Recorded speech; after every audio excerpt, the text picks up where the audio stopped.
Vous avez besoin de financement ou d'une préautorisation hypothécaire pour un nouvel achat immobilier? Vous êtes en période de renouvellement hypothécaire et désirez obtenir les meilleures conditions?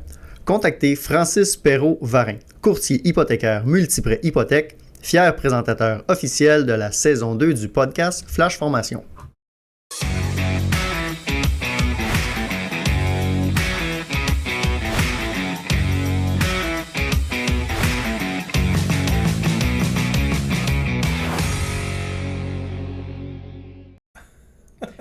Salut tout le monde, bienvenue à ce premier épisode de la saison 2 du podcast de Flash Formation.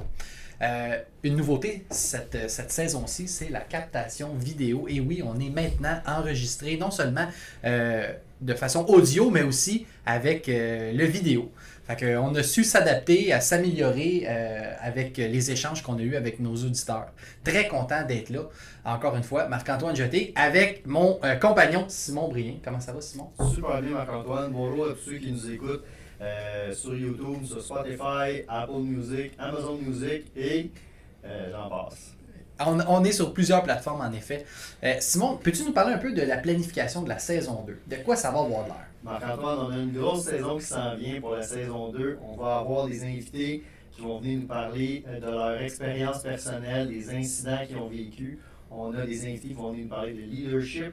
On va parler de la diversité des fois dans les casernes, de l'impact économique des services incendies. On peut parler également des grands brûlés. On va essayer d'avoir des invités de ce côté-là qui vont venir nous parler des traitements et de la fondation. Donc vraiment, une très grosse saison qui s'en vient. Très content de notre programmation. Oui, puis comme on disait, on est maintenant sur vidéo. Comment on va avoir accès à tout ça, Simon? Si vous allez sur YouTube, sur la chaîne YouTube de Flash Formation, les vidéos vont être mises en ligne et toujours disponibles à partir de nos réseaux sociaux, Facebook et ainsi de suite. Super, mais c'était une demande qu'on avait eue vraiment des auditeurs là, parce qu'il y a certains sujets où on touche un peu à de la formation, je pense. Puis l'aspect visuel est souvent important, ça nous avait été demandé, fait que voilà, on a su adapter notre plan de match. Notre premier invité de la saison 2, ben, c'est un habitué, hein, sans surprise. Monsieur Daniel Deslauriers. Salut Dan. Salut les gars, comment ça va? Ça va super bien, vraiment. Merci de m'avoir invité une deuxième fois. Alors, on est très content de t'avoir, Dan, parce que... T'avais bien fait ça la première fois. Ouais, je me suis essayé de me forcer quand même un peu. Et aujourd'hui, tu nous amènes un sujet qui est hyper d'actualité en plus, tout ce qui est énergie renouvelable, panneaux solaires, batteries au lithium. Ça va être hyper intéressant. Je pense que tu as développé un peu une certaine... Tu es humble dans tes réponses souvent, mais une certaine expertise là-dedans, si je ne me trompe pas. Ben oui, dans le fond, c'est un sujet de l'heure, puis on est dans le futur. On va s'arrêter de dire que le futur est demain. Là. On est clairement dans le futur. Donc, les énergies, les batteries, le développement électrique, c'est un sujet qui est très, très chaud. Le gouvernement du Québec a investi des milliards de dollars dans le monde de batteries, puis même de récupération et tout. Donc, comme j'ai souvent dit, on est mieux de s'adapter au changement avant que le changement nous prenne par la gorge. Donc, il faut vraiment s'adapter là-dedans, parce que c'est inévitable. Puis, on est loin d'être contre les véhicules électriques ou lithium. Au contraire, il faut juste s'adapter à cette nouvelle technologie, cette nouvelle énergie-là, qui est de plus en plus là, en croissance au Québec, puis un peu partout dans le monde, dans le fond. Là. Fait il faut s'adapter. Assurément. On voit un paquet de vidéos qui circulent sur les réseaux sociaux, des problématiques avec les batteries au lithium, des véhicules électriques où ça demande une quantité énorme d'eau pour pouvoir les éteindre, un développement d'incendie qui est un peu épeurant quand tu regardes là, les petits vidéos ça se développe rapidement et tout. Aujourd'hui, qu'est-ce que tu vas venir nous parler? Dans le fond, je vais faire un peu des mythes. Parce que oui, quand il y a un véhicule électrique brûle, ça fait les manchettes. Mais je vais vous apprendre qu'il y a moins de feux de véhicules électriques que de feux de moteurs à essence. Donc, les statistiques sont là. Il y en a beaucoup moins. Par contre, oui, c'est plus violent. Oui, on n'a pas atteint encore une certaine maturité technologique comme la voiture à essence. Mais rappelez-vous, là, des années 70, là, des voitures qui explosaient, Ford Pinto qui explosait quand ils se faisaient rentrer dans le derrière, ben, évidemment, l'évolution technologique du moteur à essence, moteur à combustion a été atteint. Avant qu'on atteigne cette même maturité technologique-là, ça va prendre quelques années. Mais je vous dirais, il ne faut pas non plus paniquer. Les voitures électriques, les batteries lithium. Dans le fond, j'ai une question à vous poser. Tu sais, du monde qui part avec ça à côté de leur taille de lit ou un laptop ou une tablette. Tu veux dire, mais ouais, tout à fait. Des tablettes, puis plein de trucs électroniques. Là. Ouais, tout à fait. Je vais vous poser la question à la fin, dans le fond, juste voir un peu. ça Ça va va changer un peu. continuer de les garder proches. Exactement. On est entouré de choses comme ça, hein, les laptops, les véhicules, les jouets, les drones, voitures, tout ce qui maintenant se fait, tondeuses, Les outils, ben oui. les trottinettes, les vélos. Donc, on est entouré de lithium déjà. Et il y a pourtant, des batteries au lithium, des piles, des drills au lithium, ça fait des années que ça existe. Et pourtant, c'est quand même assez fiable comme technologie. Ben oui. Donc, on va un petit peu démystifier un petit peu ça. On va parler aussi beaucoup des panneaux solaires, hein, les panneaux photovoltaïques. Tu as tellement un beau terme, le photovoltaïque. Fait on va démystifier ça un petit peu dans notre discussion avec vous autres. Là, pour, Cool. Ben, la première question que je vais te poser, moi, Dan, c'est comment tu t'es arrivé à t'intéresser à ce sujet-là, comme pompier? Là? Ben, j'ai un chum qui m'appelle et il dit « Hey Dan, tu fais quoi ta journée? » Puis bon, vu que j'ai jamais rien à faire, fait que je pars avec lui et on s'en va dans une formation qui est donnée par l'État du Vermont. Le Vermont est un État qui a investi beaucoup dans l'énergie solaire versus Hydro-Québec. On a un petit peu un retard. Puis il faut comprendre que aussi, on n'a pas le même soleil tout à fait que la Californie et la Floride, non, on s'entend. Là. Donc, les panneaux photovoltaïques sont un petit peu moins performants en décembre que, exemple, là, en Floride au même terme. Donc, le Vermont, c'est un État qui a un État vert un petit peu, qui a voulu investir énormément dans les panneaux. Beaucoup de petits services incendies de régions qui n'ont pas beaucoup les moyens. Donc, l'État finançait la formation pour former l'ensemble des services. En gros, le Hydro-Québec Vermont, eux, ils arrivaient, ils regardaient une grange et ils pouvaient louer le toit de ta grange puis mettre des panneaux photovoltaïques pour un peu booster leur réseau électrique. Dans le fond, pour quand il y a des pics, et on a vu un peu la même chose au Québec, quand il y a des pics, ben, on a besoin d'énergie supplémentaire, d'une banque, si on veut, là, qui est une réserve énergétique. Et le Vermont a investi énormément. Donc, je suis parti avec 3-4 de mes chums dans une petite ville de Waterbury, en passant, une très belle ville, et microbrasserie, je suis sûr que les gars, vous aimeraient ça aller là, et fait une petite formation. Et par la suite, ben, l'UL a développé des formations. On parle souvent de UL dans l'optimisation des tactiques. Ben, l'UL a toujours été très, très proactif dans les formations chez les pompiers et ils ont développé des formations, puis même un peu des règlements, des normes pour le rendre le plus sécuritairement possible les panneaux photovoltaïques. Là, vous demandez, ouais, tu me parles de panneaux solaires, panneaux photovoltaïques. Grosso modo, là, c'est très, très simple. Panneaux solaires, c'est une grande famille. Panneaux solaires, là, ça implique aussi les panneaux où ce qu'on va faire chauffer de l'eau pour des piscines ou peu importe, ou alimenter des systèmes de chauffage. Et le photovoltaïque, là, ça désigne vraiment les panneaux qui développent de l'électricité. Dans le fond, c'est l'effet photovoltaïque. Donc, c'est le panneau avec une réaction physique développe de l'électricité et photovoltaïque, photo-lumière, voltaïque courant, donc panneau électrique là, qui développe de l'énergie. Fait que c'est comme ça que ça a commencé un petit peu avec ma gang. Après ça, bien évidemment, on a l'information, on se rend compte que plus qu'on apprend, moins qu'on sait des choses. Hein. C'est tout le temps un petit peu Ben oui, tu te rends compte la problématique. Tu connaissais pas grand-chose finalement. Fait que là, je repars avec mon petit bagage, je m'en vais dans mon village, puis j'avais parti avec justement un de mes bons collègues que vous connaissez très bien, Sylvain Carrière. Et après ça, bon, ben c'est beau, on implante ça comment chez nous, maintenant qu'on sait l'information, puis qu'il y a des risques quand même assez importants quand même, le photo. Tu sais, toutes sortes d'énergie. Il y a un risque d'incendie. C'est inévitable qu'on soit électrique ou propane. Il y a un risque d'incendie. Et là, ben, on se rend compte qu'il y en a de plus en plus. Des compagnies, il y a des particuliers, puis souvent, c'est même par conviction écologique. Il y a des gens qui vont juste dire, ben, je veux moins polluer, je veux être carbone neutre. Exact, carbone neutre. Puis je vais mettre des panneaux sur ma maison pour consommer moins un petit peu d'électricité, puis d'être vraiment le carboneutre. C'est vraiment l'objectif. Et bon, on se rend compte là, qu'on avait plusieurs bâtiments. Et là, bon, on a commencé à faire la formation de notre brigade là, pour connaître les risques et comment intervenir un petit peu là-dedans. Quels sont les risques justement pour un service incendie qui arrive? J'arrive sur un bâtiment, il y a des panneaux solaires au niveau du toit.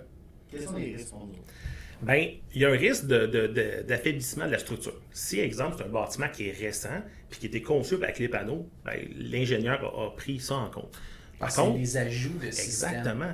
Et c'est quand même pesant, là, ces systèmes de panneaux. Là. Ouais, exact. Fait que, ça peut jusqu'à 1000 livres là, sur une toiture. Quand même, 1000 livres, là, c'est quand même une pas pire. C'est que si on rajoute la neige, la neige mouillée, ben, ça affaiblit la structure.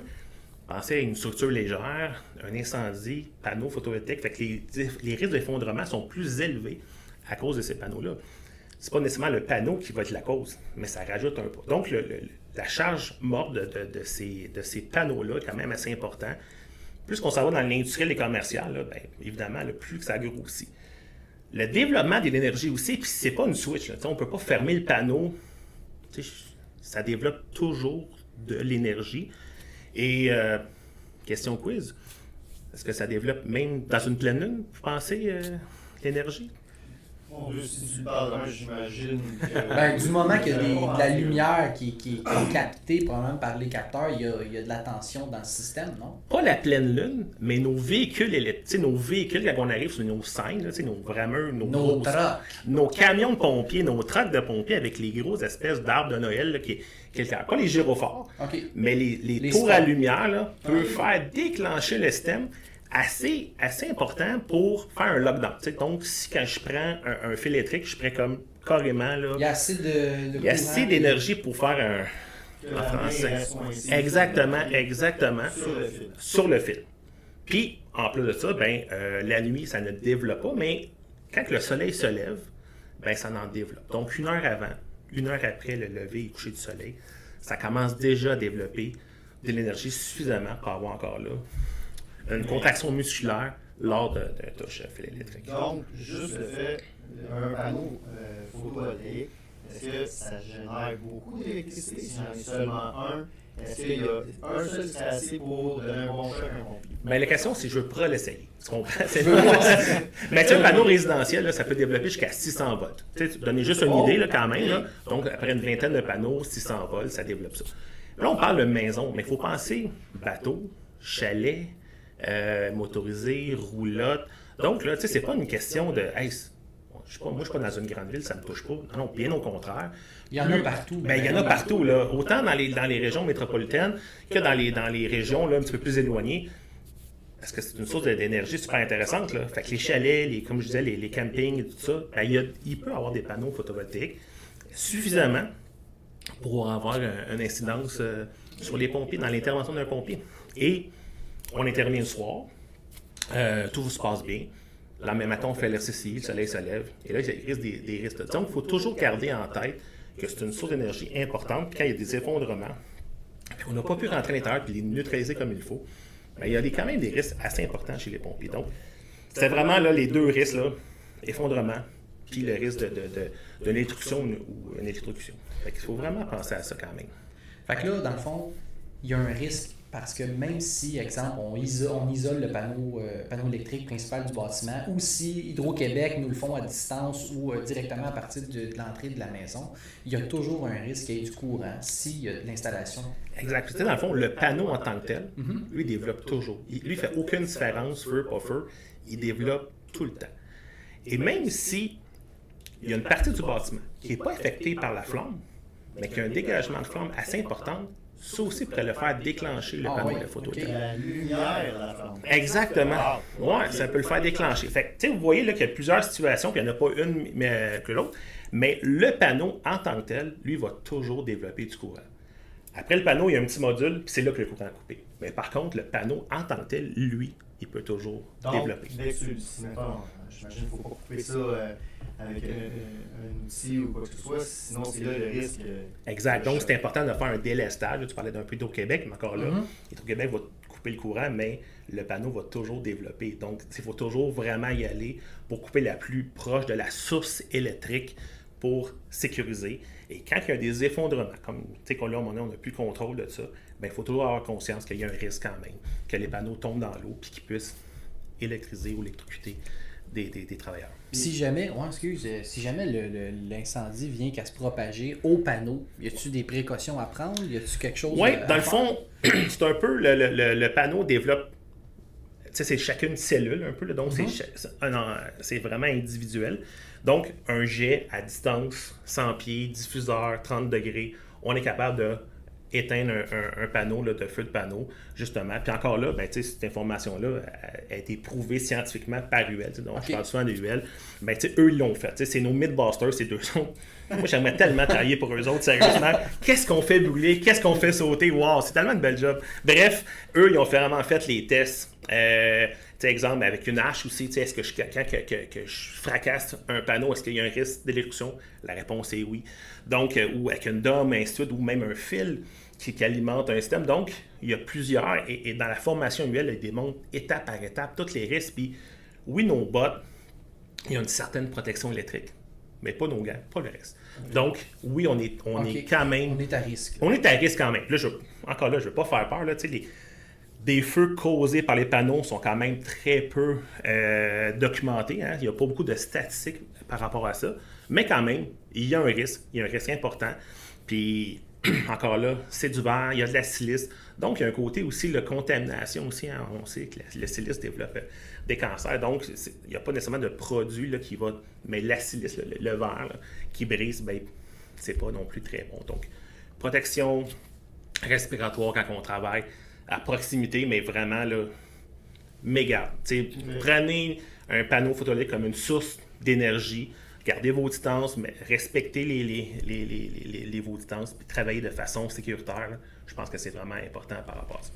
Comment faire pour le neutraliser justement ce panneau-là? Si on dit je neutralise le système électrique d'Hydro-Québec via un déclenchement à la terre, je ferme le panneau principal de la maison, est-ce que je peux neutraliser justement le panneau? Oui, mais l'étape la plus importante, là, c'est de le reconnaître.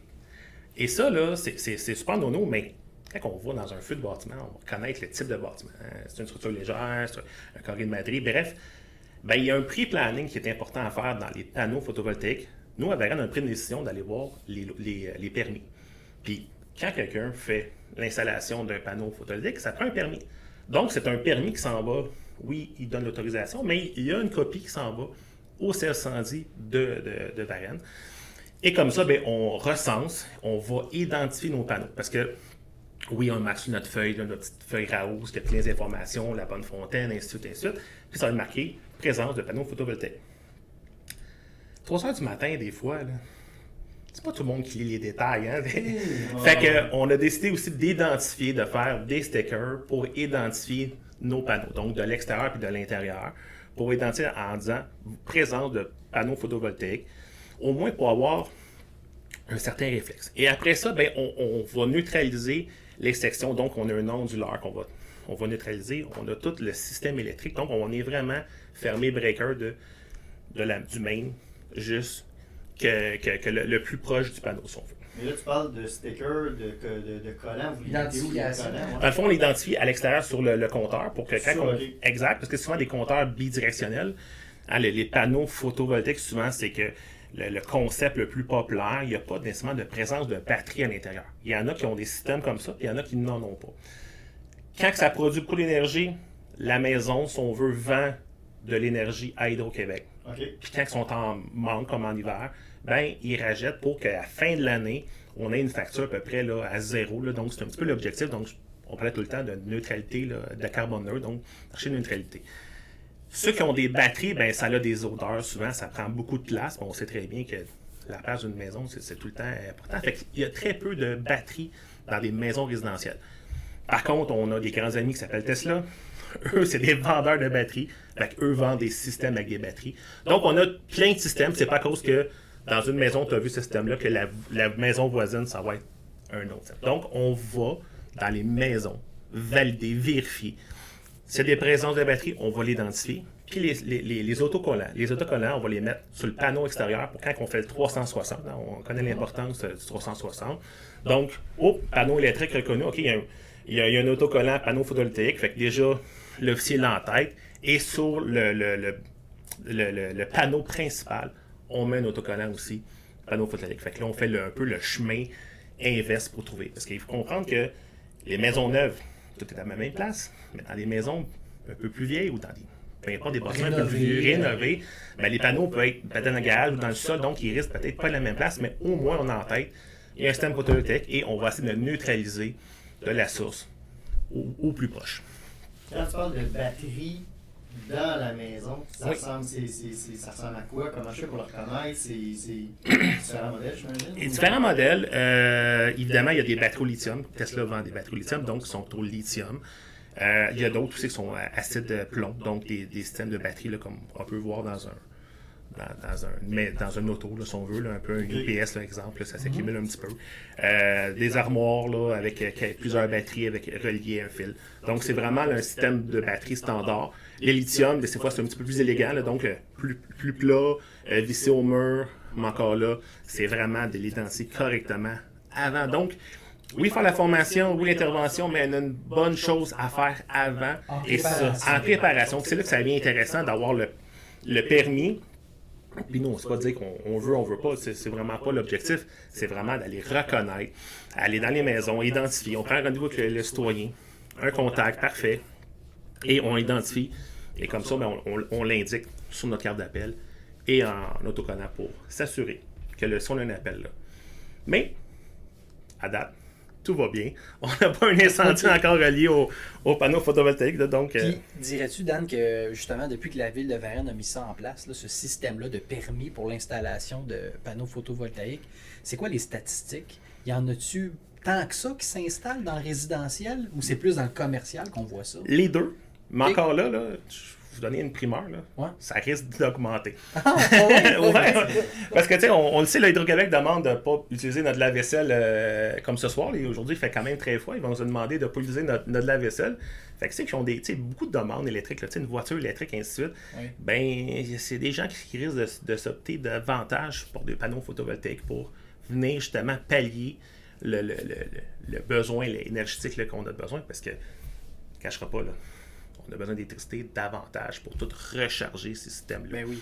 Fait on a un besoin, donc ça risque de se développer. Hydro-Québec, je donne un exemple, là, quelques années, il n'y avait aucun panneau, aucun champ. Hein?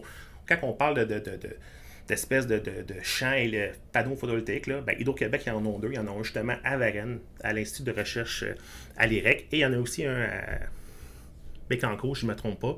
Et justement, c'est pour faire des recherches, puis voir aussi le gain à gagner par rapport aux besoins énergétiques. Fait que même Hydro-Québec, là, ils ont une petite tendance à regarder les panneaux photovoltaïques. Il faut comprendre que les panneaux, exemple un champ, ça a aussi encore là une particularité, hein, ça développe beaucoup d'énergie. Puis les panneaux captent l'énergie autant sur le dessus que par en dessous.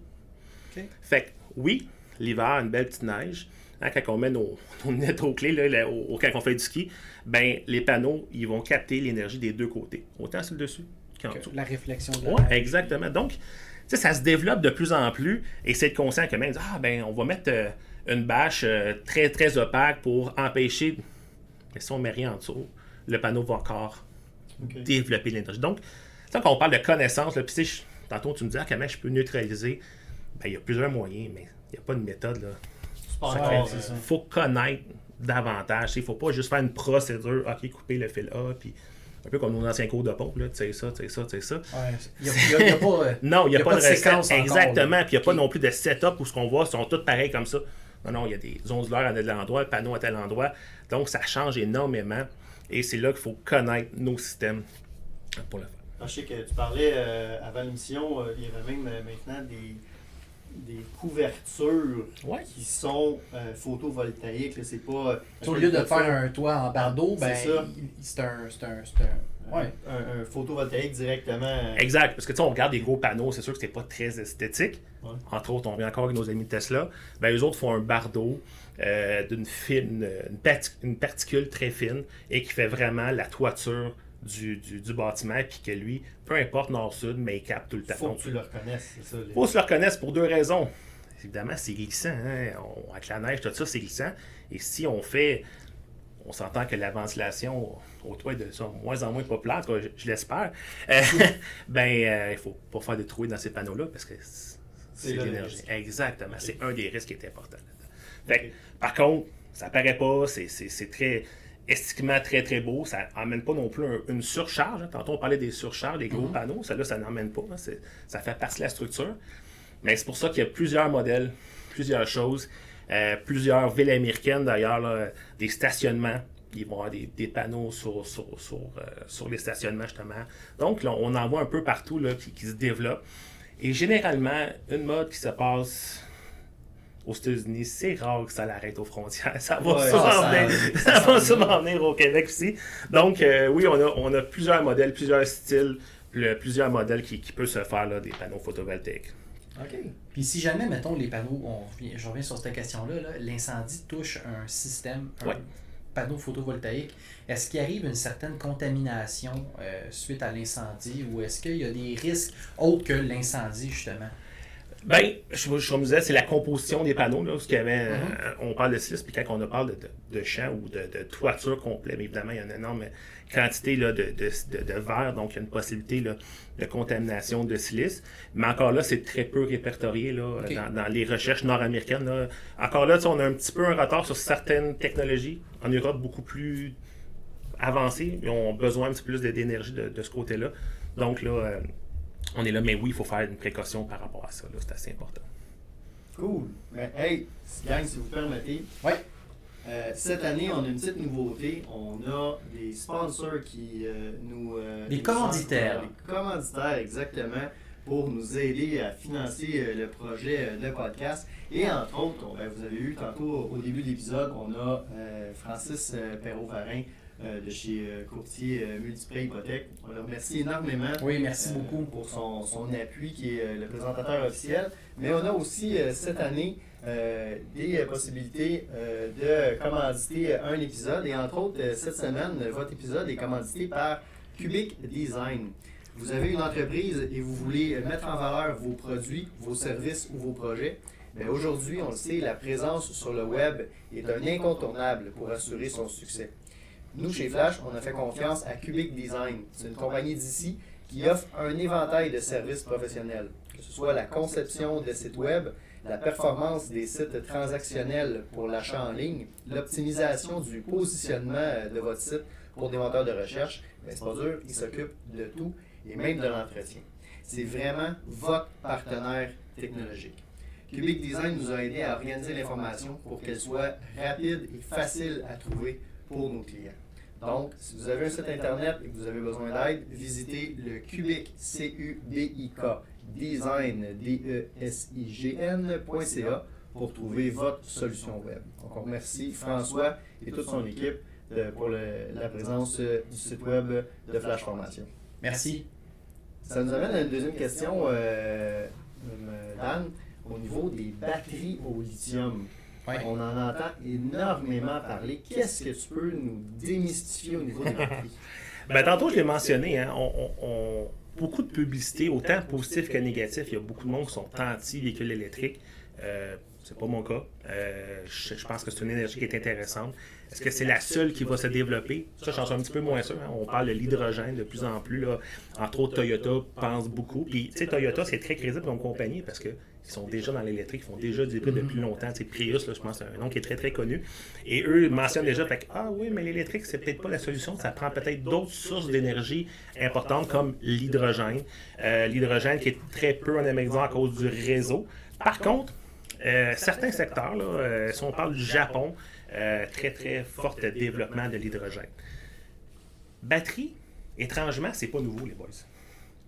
Les voitures du début du siècle, en 1899, c'est quand même longtemps, là, la première voiture qui a atteint le 100 km, c'est une voiture belge qui s'appelait la Jamais Contente. Évidemment, il a pris sa voiture à l'honneur de sa femme. Arrête donc, et c'est une espèce. Parce que une légende. Et la voiture, elle ressemble un peu à un missile. Et c'est la première voiture qui fracassait le 100 km. Et là, 100 km, là, c'est énorme. Là. Parce que si on regarde au début du 9e siècle, là, on parlait de 30, 25 km/h, pas beaucoup plus. Les routes n'étaient pas non plus très adaptées.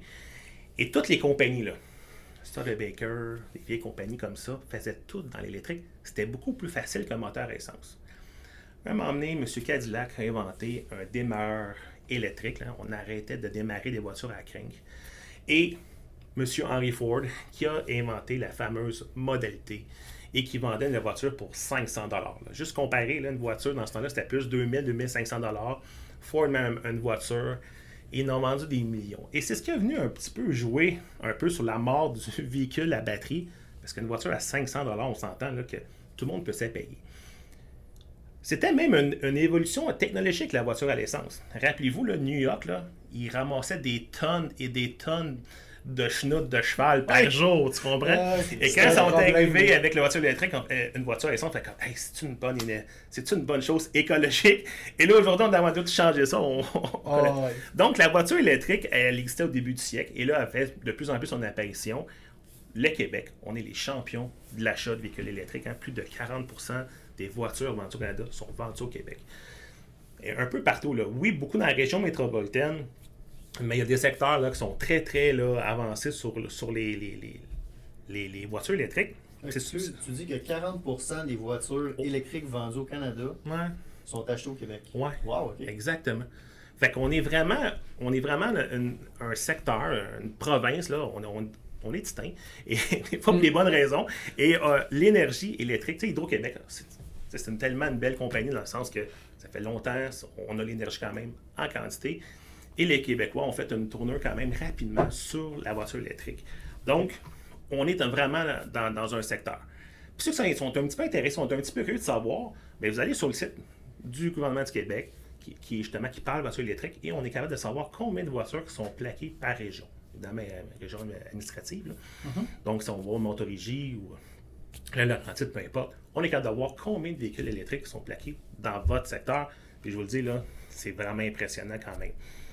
Voiture électrique, voiture au propane, au GNL, au GNC, c'est tous des moyens intéressants qui propulsent. Des autobus électriques, des autobus au propane, des camions à vidange, des camions qui ramassent. Probablement ceux qui passent devant chez vous et probablement au GNC, là, donc gaz naturel compressé.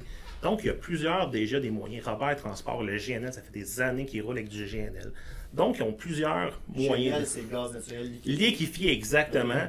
Donc, deux moyens de compresser un gaz, soit de le liquéfier ou de le compresser. Donc, ça, j'ai jamais entendu ça, gaz naturel compressé. Il fallait que le Dan de là. Ben, c'est sûr. Fait que, non, mais c'est tous des moyens qui est super intéressant. Et puis bon, j'ai aucun mécanique, là, j'ai une petite passion pour les voitures, comme vous le savez. Fait que ça combine un peu deux passions, l'incendie et l'automobile.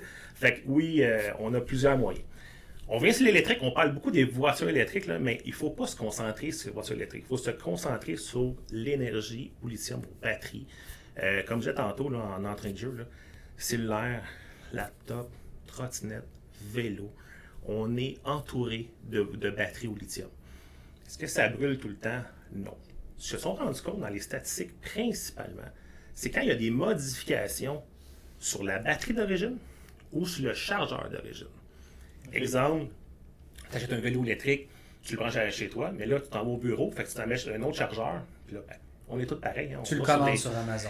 Exactement, qui n'est pas nécessairement homologué pour le système.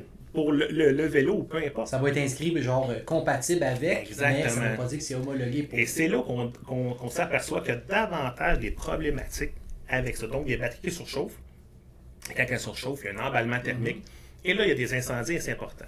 Donc, si tu n'utilises pas le bon chargeur avec la batterie, il y a un risque que la batterie surchauffe et exactement. C'est là qu'arrive. OK, je comprends. Principalement. Même chose pour la batterie. On a, par exemple, un triporteur, là. On parlait tantôt de nos parents. Nos parents sont dans un RPA. Il y a un petit triporteur pour aller à l'épicerie, mais c'est des sources d'énergie quand même sur chaque étage ou chaque endroit. Et ça encore là, bon, dure quelques années. On veut changer la batterie. On trouve la moins chère.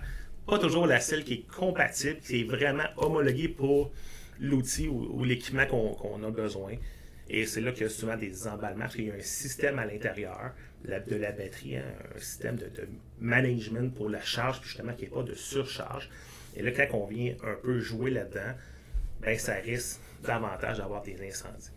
Principalement, les incendies à New York sont causés par des batteries au lithium.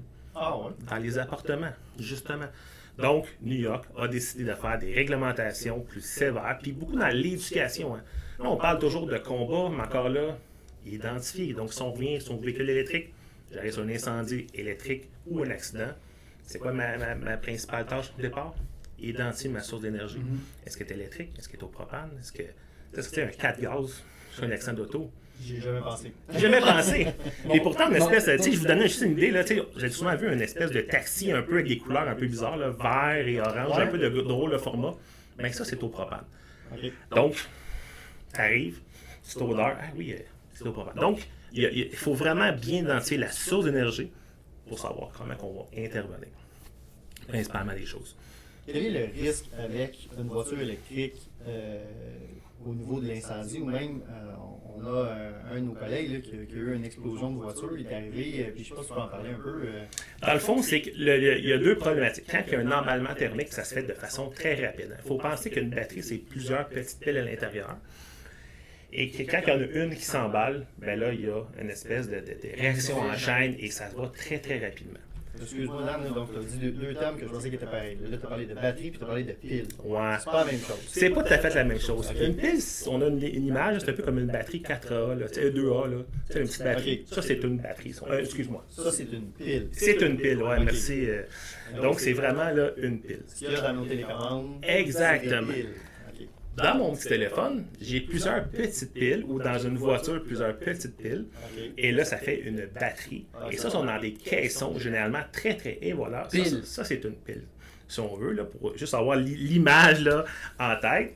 Et dans une batterie, ben là, on met dans une protection de métal, donc un case, un battery pack, où ce qu'on a la batterie. Et elle, dans le fond, elle est faite dans sa job, c'est pas qu'elle se déforme pour pas qu'il y ait de court-circuit. Okay. Donc, c'est quand il y a un emballement, souvent c'est causé par un téléphone qui est tordu ou qui a eu un impact. On voit souvent c'est par Internet, là, une batterie, puis le gars, il tape avec un clou, quelque chose comme ça, puis là, ça s'enflamme. Donc, on fait un court-circuit dans la batterie et ça s'emballe. Donc, on vient jouer contre la protection qui se fait. Donc, c'est le battery pack, si on veut, qui a une protection métallique tout le tour, qui empêche en gros, les courts-circuits à l'intérieur. Mais c'est complexe une batterie. Là. Il y a un système de management, il y a même un système de refroidissement. Fait que ça se pourrait que j'arrive sur un accident de voiture 100% électrique, puis j'ai un liquide de refroidissement au sol. Il y a un liquide qui refroidit la batterie pour empêcher les emballements thermiques. Donc, tu sais, c'est pas si simple, c'est pas comme une lettre à la poste. Là. Il y a quand même une technologie très, très avancée. Il y a toujours une batterie de 12 volts aussi à l'intérieur du véhicule pour faire comme réveiller l'ordinateur, pour dire « Coucou, on démarre le véhicule. » Donc, il y a plusieurs composantes là, sur un véhicule électrique. Tu vois, justement, au service incendie où je travaille à Mirabel, on répond beaucoup d'accidents de la route dans une année, puis on le remarque, là, c'est la dernière année, là, je dirais, je peux pas m'avancer dans des statistiques, là, mais probablement là, que une scène d'accident sur 4, il y a un véhicule soit hybride ou électrique qui est impliqué. Là. Puis on a suivi une formation dernièrement spécifique aux véhicules électriques et aux véhicules hybrides, justement pour aller chercher un peu plus d'informations, parce qu'on est super bon quand on arrive, il y a des coussins déployés, liquide au sol, désengage la batterie, on fait nos vérifications, on fait nos affaires. Mais là, quand ça vient électrique, là, on cherche la batterie un petit peu plus, là, on regarde, on s'assure de désactiver tout ça. L'important, et puis je donne un petit conseil, véhicule électrique, c'est de caler rapidement la voiture. Ouais. Hein, c'est important parce que... Stabiliser, exactement. Okay. Très, très important parce qu'un véhicule à essence, ça prend une certaine révolution pour aller chercher le courbe moteur et le horsepower. Versus électrique, c'est immédiat. Vous avez tous vu des vidéos sur YouTube là, où ce qu'un auto traverse en feu ou peu importe, ben, c'est de rapidement de faire une stabilisation primaire, de caler les roues pour empêcher le mouvement de batterie. Et après ça, commencer le processus d'élastage. Donc, park, break à bras, fermer le courant et tranquillement là, s'en aller. C'est seulement s'il y a un accident avec de blessures seulement, qu'il n'y a pas d'écarcération. Vous n'êtes pas nécessairement obligé de débrancher la batterie. Okay. Par contre, si vous voulez faire une décarcération, à ce moment-là, c'est obligatoire de venir débrancher la batterie de 12 volts pour venir neutraliser le système. Donc là, débrancher la petite batterie de 12 volts. Exactement. On ne parle pas nécessairement là, de la grosse batterie en dessous de la voiture ou dans le coffre. Là. On parle vraiment juste de la petite batterie de 12 volts. Ça vient neutraliser. Ben, je voulais vraiment par étapes. Là, okay. Stabiliser, enlever les clés, fermer le courant, fermer le off du véhicule. Okay. Enlever les clés. Mais encore là, enlever les clés, c'est complexe. Parce que si vous avez une clé métallique, je vous informe que vous avez une vieille voiture. c'est ça. Maintenant, c'est plus des cellulaires ou des cartes Ouais. ou peu importe les clés, mais même les clés là, magnétiques, là, c'est de moins en moins populaire. C'est de plus en plus sur un téléphone, justement, Ok. où est-ce qu'on est capable de démarrer ou même donner l'autorisation à vos enfants de prendre le véhicule et ainsi de suite. Donc, c'est vraiment. Donc, quand c'est un homme puis qu'il a son cellulaire dans ses poches puis un bon trauma, c'est un petit peu plus complexe à enlever les clés de ses ouais. poches. OK. Des fois, versus une dame, là, des fois, une sacoche, là, tu peux éloigner la sacoche, tu dis à la police, elle est toute contente d'aller les papiers, tout ça. Fait que... Une pierre deux coups. Une pierre deux coups. Mais non, mais sans face, c'est ça. Donc, on est capable de neutraliser le véhicule. Et après ça, bon, les branchés 12 volts. Il y a des systèmes comme Tesla où on peut venir couper un petit fil là, qui est fait exprès pour ça. Une pour loupe, venir- là. Exactement, qui a un casque identique, une paire de ciseaux pour venir identifier. OK. Plusieurs applications, je vous dirais la plus fiable, NFPA. Hein, NFPA est une source incroyable. Et eux font autobus, ils font camion, ils font automobile. Et c'est une application pour. Ouais, savoir- sur le web, exact. Donc, on va sur le web, on cherche le type de véhicule, et on a l'information, sont où les aciers là, qu'on appelle là, de carbone sont plus renforcés, des systèmes là, de préemption, des coussins gonflables, les systèmes de batterie, donc on peut neutraliser les systèmes. Donc, NFPA, là, c'est une super belle source, là, très très fiable, peut-être plus que des applications. Il faut comprendre que dans le développement, donc une voiture, exemple 2023, il pourrait avoir un changement déjà en mi-année. Ils se sont rendus compte qu'il y avait une corrosion ou peu importe. Donc, les véhicules ont une demande énorme. Là. Fait que tous les constructeurs, toutes les compagnies développent et là, C'est rapide, on voit là. des rappels là, de plus en plus, justement, malheureusement causés par les développements rapides des véhicules électriques. Donc, NFPA, une source qui est super fiable pour ça. Puis probablement qu'il y en a beaucoup qui se posent la question, là, on en a eu dernièrement chez nous, incendie de véhicules électriques, extinction, on peut s'en parler un petit peu? Certainement. Minimum, ce qui recommande un peu tout le monde, environ 3000 gallons d'eau. Ouais, c'est quand même une bonne quantité d'eau. Il n'y a aucun risque de faire une application d'eau sur un véhicule électrique qui n'est pas branché à un chargeur. Je veux juste À faire une la borne. distance. À une borne de recharge. Très, très important. Donc, c'est un courant continu, donc c'est un DC, et ça prend le branchement complet là, pour qu'il y ait une intrusion. Donc, quand j'arrive avec mon intervention, je mets une application d'eau, même une immersion d'eau du véhicule complet dans l'eau. Il n'y a aucun danger. Donc, une voiture qui serait tombée dans un fossé, il y a de l'eau, pas de danger d'électrification. Aucunement. OK. Par contre, s'il est sur une charge, il faut venir débrancher, il faut venir fermer le courant de la charge avant de faire une application d'eau, parce qu'on le considère comme un système là, de transformation, exactement, sous tension. Donc, c'est important de venir fermer le courant. Encore là, un autre défi important. Hein. On a vu l'exemple des Saint-Hubert, des Rona, mettre des portes de recharge. Là, c'est très, très populaire. Par contre, il est où le fameux disjoncteur pour fermer la porte de recharge? Des fois, c'est pas toujours évident. Le magasin peut être fermé le soir, et ainsi de suite.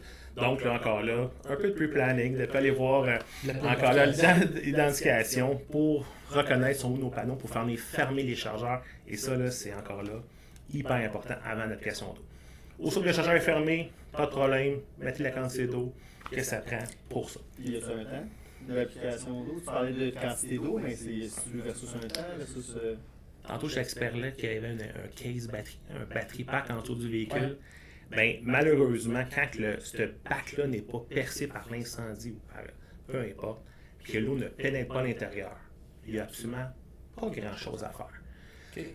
Et elle brûle, puis elle brûle jusqu'à temps qu'il y ait un combustible. Fait que des fois, on peut voir des feux de batterie qui peuvent brûler pendant des heures, tout simplement parce que le batterie pack tient le coup, est très étanche, mais l'application d'eau, c'est pas suffisamment pour refroidir le noyau de la batterie.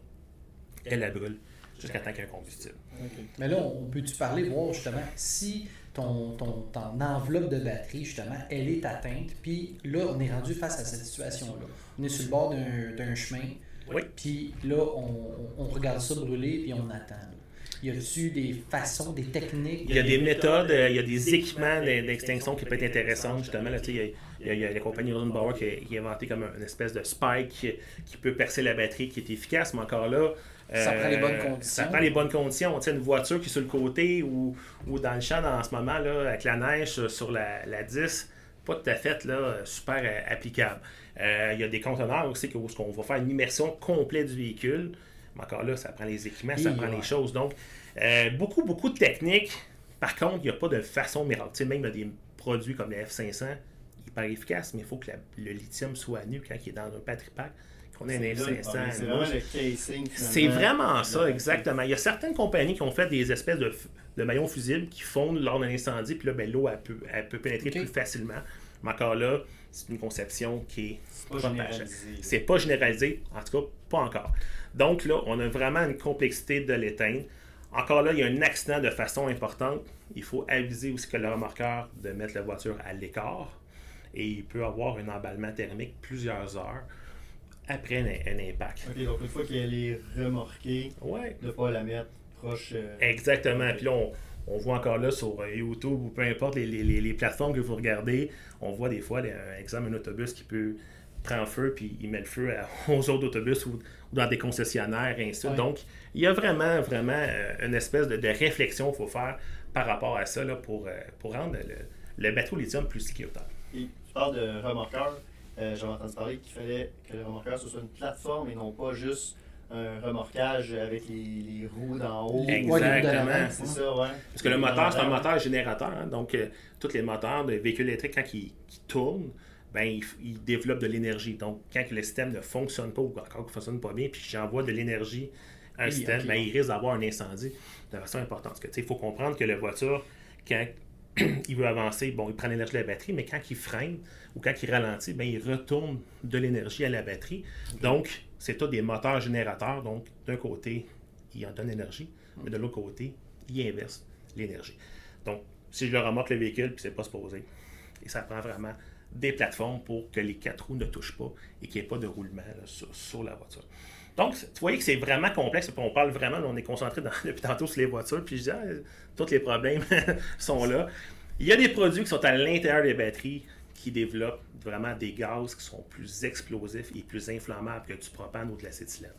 Oui, tantôt, c'est vrai, je te posais la question sur notre collègue finalement, qui avait répondu à une explosion finalement, de maison qui était causée par la batterie. Peux-tu nous raconter l'histoire? Grosso modo, là, c'est que dans le fond, quand il y a un emballement, puis ce qui est étrange, il y a toujours un emballement important quand la batterie est rechargée. Hein, il y a une différence entre une batterie à 100% et une batterie à 30%. Où il y a un incendie à une batterie à 30%, l'incendie va se développer de façon plus modérée, puis il va y avoir un petit incendie versus si la batterie est à recharge à 100%, bien, mon incendie va être beaucoup plus violent. Okay. L'emballement thermique, tout dépendant, est-ce que c'est un nickel, un cobalt-nickel ou en fer-phosphate, tout dépendant des produits à l'intérieur de la batterie, ils vont développer, comme je vous disais, des produits qui sont plus inflammables et plus explosifs que de l'acétylène et du propane. Donc, dans un environnement un peu fermé, développement de produits assez inflammables et explosifs, et évidemment, dans un garage, il y a un risque. Okay. Et une flamme, une bonne pointe d'inflammabilité. Donc, un risque d'explosion à ce moment. Exactement. Et ce qui est encore plus particulier, c'est qu'il y a aussi une projection qui se fait. Quand la batterie s'emballe, ben oui, il développe des produits très, très inflammables et explosifs, mais en plus, il y a des projections de la batterie qui causent encore là un incendie plus violent et plus impressionnant. Faire ça une voiture à combustion standard. Okay. Puis tu parlais tantôt là, que justement les statistiques démontraient que finalement, il n'y en a pas tant que ça des feux de véhicules électriques. Vraiment pas beaucoup. On a des statistiques de certaines villes, exemple 84 feux véhicules annuellement, et il y avait seulement un incendie qui était causé par un feu de véhicule hybride. Donc encore là, les hybrides sont un peu plus inflammables. On a des statistiques un peu plus importantes que l'électrique. Je vous dis, la source d'énergie lithium est quand même une source relativement fiable. Par contre, quand il y a un dérèglement, quand il y a un emballement, c'est là que ça se passe un peu différemment. J'ai envie de te poser une petite dernière question avant de te laisser retourner sur la rive sud et de traverser les ponts. Tous ces ponts. On parlait de grosses batteries de voitures. Quand on parle de plus petites batteries de voitures, les mêmes principes s'appliquent de refroidissement très longtemps, d'application d'eau. On est dans le même concept? Le même thinking encore là. S'il y a, exemple, un incendie de véhicule avec une batterie lithium, parce que c'est la batterie qui est impliquée ou autre chose, c'est d'éteindre et souvent d'utiliser deux jets. Donc, un jet sur le véhicule pour éteindre le feu et l'autre jet pour refroidir la source d'énergie, que ce soit au propane, que ce soit au GNL ou électrique. On va refroidir la source d'énergie puis on va éteindre le véhicule avec l'autre jet, avec une caméra thermique pour voir aussi s'il n'y a pas un emballement thermique. Ça va nous aider quand même. Il n'y a rien de confirmé, mais ça va quand même donner une idée. Avec les consignes au remorqueur en disant mets le véhicule à distance, puis ainsi de suite, là, pour s'assurer là, qu'on n'ait pas un deuxième incendie qui nous rappelle puis que le véhicule est en feu, mais sur la remorque. C'est un peu plus difficile à expliquer un peu, mais bref, donc, c'est des risques. Puis quel conseil tu donnerais en terminant aux auditeurs qui nous écoutent, aux gens dans les services incendies, aux pompiers, par rapport aux énergies renouvelables? C'est quoi le conseil qu'on leur donnerait? Il faut s'adapter. Ça, c'est la première chose. Essayez pas de venir contre ça. Par contre, c'est un travail d'équipe. Tantôt, je parlais de prévention. Éducation publique. Je pose la question. Est-ce que vous voyez votre téléphone la même chose près de la table de chevet? Pas plus tard que la semaine passée, début d'incendie dans une chambre à coucher, une tablette sur la charge qui était mise entre le matelas et le sommier. Puis c'est ça qui est la cause de l'incendie. Exactement. Donc, éducation publique, dans le fond, même si on serait hyper préparé avec les meilleures techniques, il faut éduquer les populations des risques importants, les précautions à prendre. Donc, si la personne veut charger un chargeur sur Amazon, on va peut-être je vais peut-être acheter celui du fabricant, ainsi de suite. Donc, c'est beaucoup d'éducation publique. Après ça, de la prévention. Est-ce qu'on permet d'avoir 12 chargeurs dans un stationnement souterrain, exemple? Je n'ai pas la réponse, mais c'est toutes les réflexions qu'il faut avoir. Donc, il y a une réglementation qui doit se faire, il y a des précautions, des systèmes de gicleurs, ainsi de suite. Après ça, formation. Depuis tantôt que je parle de formation, de se préparer, et après ça, de venir des opérations, puis peut-être d'avoir certains équipements peut-être plus adaptés.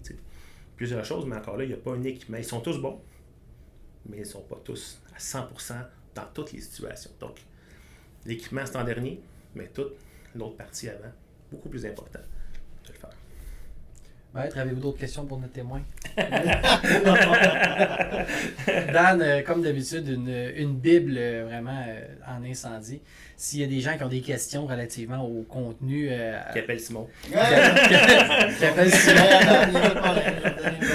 Vraiment, puis si jamais les gens qui nous écoutent ont des informations additionnelles sur ces sujets-là, des choses que vous voulez nous partager, ou comme on parlait, des histoires de cas, des interventions qui ont été vécues, vous avez des questions, loin de nous l'idée qu'on est des experts, là, mais on peut référer pour pouvoir répondre à ce genre de questions-là. La super bonne nouvelle, il y a un comité provincial qui s'est mis en place sur les bateaux lithium. Okay. Le ministère, l'École nationale, certaines maisons d'enseignement, plusieurs villes, de grosses villes qui sont dans des comités. Puis, prévention, formation, intervention, tous sont tous mêlés pour justement trouver des solutions puis de tout faire des méthodes adaptées et un peu plus uniformes, là, que chacun fasse ça. Fait que, c'est encore là, c'est super positif là, pour vrai là, qu'il y ait un engouement là, provincial qui s'enligne sur ce dossier-là. Fait que moi, je trouve ça très encourageant pour l'avenir.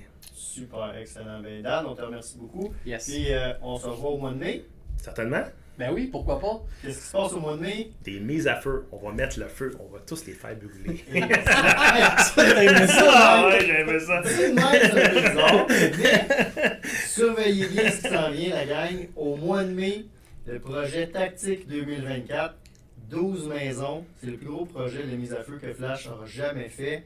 Il va y avoir 6 groupes de formation distincts. On attend des gens qui vont venir de l'international, des gens qui vont venir des brigades d'incendie, des pompiers d'ici, qui vont venir perfectionner leur tactique, qui vont venir suivre la formation. Également un week-end hot day avec des démonstrations de fabricants, des mises à feu live où les tactiques de combat vont être démontrées. Ça va être hyper intéressant, donc surveillez ça sur les réseaux sociaux. Le mois de mai chez Flash va être hyper occupé. Fait que Dan et Marc-Antoine, on a bien hâte de vous voir là-bas. Super, ben merci, c'était le premier enregistrement vidéo. J'espère que vous avez apprécié. N'hésitez pas à nous laisser vos commentaires par rapport aux vidéos, par rapport au contenu du podcast. Donc merci à tous, puis à très bientôt. À bientôt.